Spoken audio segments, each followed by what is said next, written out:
Good morning, one percenters. So we are here. We're getting ready to close down a year. We have a couple more weeks before we enter 2024. We've covered so much, man. We've covered community, we've covered branding, we've covered content. And I was talking to you guys, and you wanted to cover rollouts. This is something I've covered extensively before. So I'm going to show you that. But thing is, times change, so I can't just give you that video.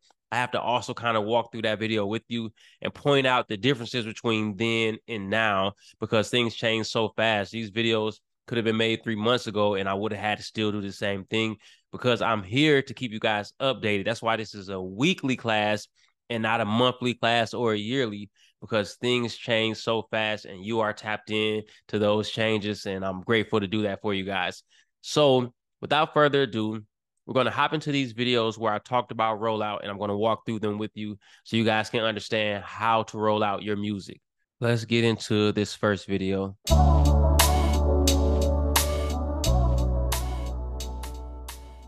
Okay, we know who our target audience is. Now let's go ahead and get into planning our project rollout. Now, I provided you with a 90-day marketing roadmap calendar. Go ahead and download that calendar. We're going to be using it during this process. And if you are looking for the full version of this, it's part of the 90-day blueprint. You can purchase that in the link in my bio. That course still exists. It's a great course. It goes so in depth. But right now, we're going to speak specifically to rollout. And so I wanted to show you this piece that speaks to that. Now, the whole goal of the rollout is to build as much audience as possible before we put out that project. We want as many ears and eyes on us as possible before we drop that project. So when we're talking about our rollout, we're talking about which singles we're putting out and also who are the features that are going on those singles. Because why? The features are so important because I taught you guys about fan base hacking. We want to fan base hack as many people as possible to build our fan base as much as possible before we put out that project. Now, quickly, what is fan base hacking? That's something that we haven't brought up in the 1%. Fan base hacking basically means you can add an artist as a primary artist. And so, for example, if JR did a feature with Moneybagg Yo, and Moneybagg Yo has 12 million monthly listeners, when we put that feature out and I have him as a primary artist, that means they're going to get all 12 million of his listeners are going to get an email saying, hey, Moneybagg Yo just put out a new record, even though it's JR's record with Moneybagg Yo. And so that's how we hack into our features fan base. And it's not just about being a big artist. Even if you work with an artist on your level and they have 300,000 monthly listeners, guess what? You're now going to reach their listeners as well. And so that's what fan base hacking is not having them as a feature when you list them through your distribution, is listing them as a primary or a main artist. So when you do that, that's how you get access to that fan base. So you don't push featuring Moneybagg Yo, you push Moneybagg Yo as a primary or main artist, and you'll see that in your distribution backend. And that's how you get access to that. That's what fan base hacking is. So the first question comes to mind is, how many singles do I put out? Again, with the thought process in mind, build as much as possible for the project. You want to put out as many singles as possible. So for instance, if I'm putting out a 12-song project, I'm probably going to do at least 4 singles. If I'm putting out an EP 7 songs, I'm going to do at least 3 singles with, by the way, a single off the project when we release. So the day of release, there's also a focus track coming off of that, which means I probably have a video to that song as well. So 12-song project, 4 singles plus the 5th focus track on the day of release. Now, the other question is, which singles do I put out first? Now, keeping in mind fan base hacking, I'm going to put out the song that has the biggest feature on it first because I'm trying to build as large as possible. Also with streaming, sometimes it takes time for those records to get saturated and pop. So I might put out a single that takes 3 months before I see a spark and that thing really blow up. So I want to have as much space in between my big song and my project as possible. So if I'm putting out a project, I'm going the largest artist first. That's song number 1, and then I'll go down from there. Okay, the next biggest artist, they'll come next. Those are my focus tracks. That's what I want to do. Now, the third question, what's the amount of space I should put in between each single? Well, again, that's your streaming cycle. I taught you about that, but let's go ahead and look at it again as a refresher so we can understand how much space between each single on this rollout. Let's get into that. So streaming cycle is really why we're here today. I want you guys to know and understand what a streaming cycle is. Because even though we aren't solely focused on streaming, those analytics, that streaming cycle data is gold for you understanding your fan base. And so I'm about to show you what a streaming cycle is and how to measure your streaming cycle. This is exactly how you should be rolling out your music according to your streaming cycle. Even though we're not using streaming as our main source of revenue, it can be our main roadmap. It can be our main insight to how we move. And so let me get into this now.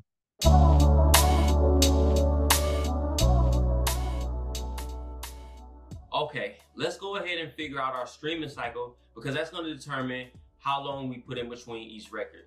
So I'm going to go with the first record that's on here, and let's take a look at, how long our fans actively listen to this record. Meaning, when it first come out, you see that huge spike, right? That huge spike is, oh, I'm going to find this record. I heard about this record. Let me go listen to it. Every day I need to hear this record. I'm playing this record. I'm playing this record until you get to the point where now it's just my playlist. So whenever I play my playlist, that's when I hear the song. And that's what you see here. You see this long line of just steady streams. That's because people have put it in their playlist and they're listening to it passively versus back over here, listening to it actively. So this record came out the 6th, and you see where we sort of went into that passive mode was around the 15th. So that's a month and a week later, so that's 5 weeks. So now I understand my fans are actively listening to my music for 5 weeks long. So what that tells me is, and by the way, just quickly, and that's an R&B record. R&B records usually have a much longer actively listening than hip hop. And so if you're in hip hop, don't be surprised if it's much shorter. Don't be surprised if it's 2 weeks. R&B does have that longer life, but still, whatever your data says, no matter what your genre, look at what your data says and check several records. Don't just check the first record, check several records and compare that data to come up with that median answer. let me go ahead and put out a new song on that 5th week. So that way, okay, they're done, bam, I hit them with a new one. So that way they're never out of my universe. I'm keeping them in my universe, right? So when I'm looking at my rollout, I'm saying I need to put out a song every 5 weeks. But those are big focus tracks because this is the way that I would set it up. Looking at this artist, I'm gonna put my first single out, and then that's gonna be the big one with the feature. In between that 5 weeks, I just think 5 weeks is too long for a new artist. I wanna keep feeding content. So in between that, I'm gonna put a solo record, and then on that 5th week, I'm gonna put another feature. So if you're looking at your calendar, week 1, big song with the feature. Right there in the middle, week 3, solo record. Week 5, big song with a feature. That would be week 7, I would have another solo record. And then jumping down to week 10, that's when I would have my project release. And you see here, I decided to get really aggressive. Even though my fans will listen to my new single for 5 weeks, I didn't want to wait 5 weeks to put out my next single because I'm always going to be overly aggressive. If you tell me to shoot 100 shots, I'm going to shoot 1,000 shots. I'm going to always go above and beyond. And so that's why I came up with this rollout. But you still want to understand your streaming cycle. And that way you can know when you need to put out a new record. That doesn't mean you have to. That you can put out new records before, but you need to put out a new record by that 5th week, no matter what, because you want to keep them in your universe. And so you can be more aggressive, but at least you'll know that I can't go longer than 5 weeks before I put out a new record. So that's 10 weeks right there. And then you want to have some room on the back end to continue promoting that project once it's out. That equals your 12 weeks. So that is how I would go about putting out this record in this artist's particular situation, because there's that 5 week space of their streaming cycle. So every 5 weeks, they're getting a big focus record. But in between that, I'm still giving them something. I'm still hitting them because I want to keep their attention during this rollout span. So that's how I determine my singles, meaning when they're coming out and what order they're coming out. I determine it like that. So now the next step is we know what order we're putting out. We have our rollout together, right? Now the next thing I want to do, because I'm in this for the long haul, I'm not trying to hit a home run. I'm trying to build a fan base. I'm going to determine some measurable goals. The number one way to build confidence is to see growth. And so I want to make sure every project, everything I'm doing, I'm putting in some sort of definition of growth that I can succeed and feel confident when I hit that mark. So The best thing you can grow on Spotify is your followers. Because again, I told you guys, when you have followers on Spotify, what happens with that algorithm is they send out those emails to your followers when you put out a new record.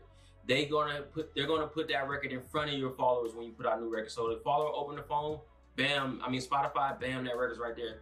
So the number one thing to grow is your following on Spotify. Now I'm looking at 4.7 thousand followers. I'm gonna round up to 5,000. My goal for this project would be about a 50% increase, meaning I added another 2,500 on top of that 5,000. So what does that do for me? That gives me manageable goals. So like every time I do a swipe up, I go up 50 followers. That tells me how many swipe ups I need to do to reach that goal. When you put measurable goals in place, you're able to then use those numbers to hit there. Because otherwise I wouldn't know how many swipe ups I need. Otherwise I wouldn't even be doing any swipe ups. So now that I know I need to grow 2,500, that's my goal for this project. I'm going to try to make sure I hit that goal. Every time I put out a new record, follow me. Even when I'm not putting out a new record, follow me. And if I reach that goal, I feel confident. I'm like, okay, I'm going somewhere. Most artists, they feel stagnant because they're not keeping measurable goals. So now I know my goal. And that is so important. I'm glad I let that play so you guys can understand creating measurable goals. Right now, Spotify, my streaming things, it's not that they're not important. They are still important, but what's more important is growing my community where I can have direct access. See, right now, Spotify will send an email to every time I put out a new record. But what if I want to reach those same people when I put out a new piece of merch? What if I want to reach those same people when I want to know what my new single should be and I'm putting out a poll? That's why I'm creating a community so I can reach them for whatever my needs are. So with that being said, I want to take that same mindset of creating measurable goals, but now applying it to my community. And my community has 5,000 members in it for my new project. What I want to make sure happens is I grow my community by 50%. So from these 10 weeks of me putting out this rollout of my new project, my goal is to get to 7,500 community members using my project as a marketing tool to push them into that. You see, so it's still the same principles. We're just now applying those principles in different ways. And so I'm so happy that this content exists because these are things you really need to learn. I would definitely go and get the 90-day blueprint if I was you guys, but I'm going to be giving you more of this next week as we continue talking about the rollout. Like I said, it's something I've already covered, but now I want to give you the updated version. So next week, we're going to talk more about the rollout as well, but hopefully you understand your streaming cycle. That was the main point I wanted you guys to get. Please rewatch this. Please learn how to determine that streaming cycle. It's basically when you start to see that flat line where it just evens out, that's when you know, okay, this is the end of my streaming cycle, which for this particular record was 5 weeks. You guys need to understand that because now you know I need to put out new music every time before this happens. Before this 5 weeks is up, I need to put out new material. And that's how you go about building a fan base because you're keeping them in your universe, keeping them in your world. But we'll talk more about this on Thursday. And next week, I'll have more from this 90-day roadmap that I put out. And again, if you want the full thing, you can go get the 90-day blueprint. It's available in my bio. You can check it out. But yes, I'll see you guys Thursday, and we'll get into the streaming cycle to make sure you understand it. Have a great week, man. Talk to you guys Thursday.